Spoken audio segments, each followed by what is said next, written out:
Bonjour à tous, aujourd'hui nous allons parler de Okja, réalisé par Bong Joon-ho. Le film a pas mal fait parler de lui à Cannes à cause de la polémique qu'il a déclenchée, parce que c'est un film produit par Netflix, et l'accord proposé par Netflix c'était de diffuser le film dans certaines salles, mais de le sortir le même jour sur sa plateforme de diffusion en ligne.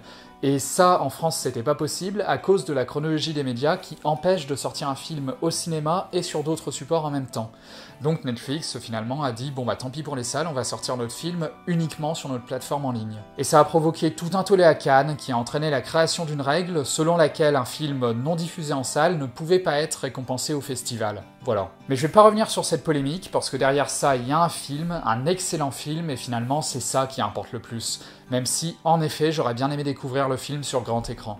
L'histoire, donc, une grande société, Mirando Corporation, a créé une nouvelle race de super cochons qui sont plus faciles à élever, moins polluants, beaucoup plus gros et plus nourrissants que les cochons normaux, et afin de faire la promotion de ce nouveau produit, ils envoient 26 cochons aux quatre coins du monde chez des petits éleveurs, qui les élèveront pendant 10 ans en vue d'un concours du plus beau cochon.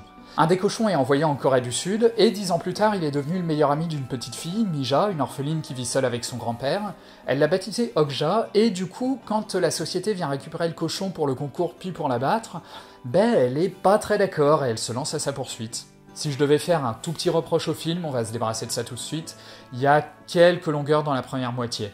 Alors pas dans la partie dans les montagnes, celle qui nous présente la relation entre Mija et Okja, c'est une partie qui prend bien son temps, mais là c'est très bien fait, et surtout c'est important pour l'implication du spectateur dans la suite. C'est important qu'on ait bien senti les liens qui existent entre Mija et son cochon. C'est plus dans la partie à Séoul que des fois il y a quelques toutes petites longueurs. Mais c'est vraiment pas grand chose, et en dehors de ça, le film est très bien rythmé, et prend toujours bien son temps pour poser des ambiances, et ça c'est vraiment cool à voir. Il prend aussi bien son temps pour développer ses persos, que ce soit des personnages fantasques et hauts en couleur comme Lucy Mirando ou le Dr Wilcox, souvent les personnages d'antagonistes d'ailleurs, ou des personnages plus réalistes comme Mija ou les membres du Fonds de Libération des Animaux, et surtout il évite d'être complètement manichéen dans leur traitement. Bon alors on va pas se mentir, les antagonistes sont des bons gros tarés capitalistes et il n'y a pas grand chose qui vient jouer en leur faveur.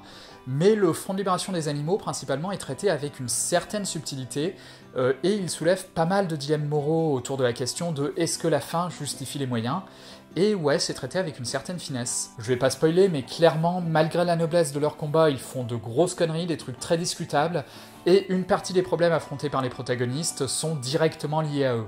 Visuellement, comme on pouvait s'y attendre avec Bong Joon-ho, c'est magnifique, c'est ce qui me fait regretter le plus de ne pas avoir découvert le film sur grand écran. C'est très bien réalisé et les décors portent des ambiances, et souvent quand on change de décor, on va changer d'ambiance. Bong Joon-ho avait déjà fait ça dans Snowpiercer, quand on passait d'un wagon à l'autre, on changeait de décor et d'ambiance, mais ici il le fait de façon plus cohérente, il y a moins la sensation de cassure nette qu'il y avait entre les wagons du train de Snowpiercer.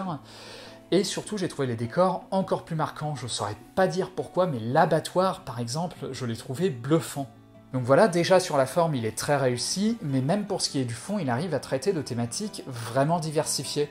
Alors, pas toujours avec une énorme profondeur, mais tout de même avec une certaine intelligence. On va dire qu'il y a 3 thèmes principaux, la critique du capitalisme, la critique de la consommation de viande et l'écologie, et les 3 sont traités de manière relativement implicite, beaucoup plus que dans Snowpiercer, qui finissait un peu sur un gros bloc explicatif sur son message, et c'était peut-être un de ses défauts. Ici, il y a plus de finesse et de subtilité dans la manière de faire passer le message. Le film est censé être destiné à toute la famille, donc ce côté implicite fera peut-être que certains messages échapperont aux plus jeunes.